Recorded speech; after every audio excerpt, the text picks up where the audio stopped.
So for smooth blending as value, I don't have a raw canvas. I only have one that I've partially started already. So just like when we practiced with the spheres and the scales, one of the things that you'll probably want to do first is put your first layer in using your conte. So conte comes in pencil form, it comes in stick form, and so you can kind of lightly place in, where your highlights are going to be, where your brightest parts are going to be. All right, you can kind of plot and plan those things in just with the pencil. And you can do the same thing with the darks.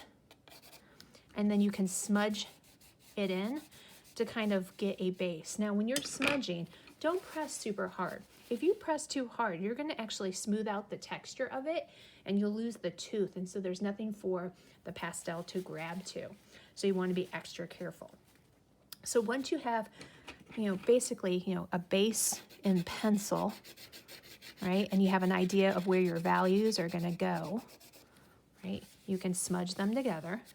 And then you can go ahead and go in thicker using the white pastel and the charcoal stick, okay? So you can place it in, a little bit thicker in places where it's dark. And then you can, for this technique, mix to make gray. So I can add the white into it. I can add the white onto it. And I'm just pressing very lightly. I don't want to overdo it, right? And then I use a lot of paper towel. I wipe my fingers clean. And then I typically go from the light into the dark and smudge it using the contours. Now, if I press too hard, I'm going to wipe it all off, okay? So what I'll do is I'll just press it kind of lightly, and then I'll go back in with the lighter of the two colors to add back some of the value. And then if I press really light, I should be able to get gradual transitions because I'm pressing so softly that it mixes underneath. And I should be able to get it smooth. If it's not getting smooth enough, you can sometimes just take your finger, right, normally from the light into the dark, just kind of go back and forth, or you can cross shade it, and notice how that really smooths out the value, okay?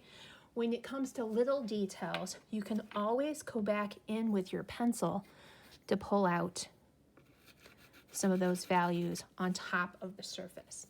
So once again, try not to pay attention, don't worry yet about eyelashes. Get the skin in first, right? Get the skin, get the basic value in, because eyelashes are going to lay on top of those details.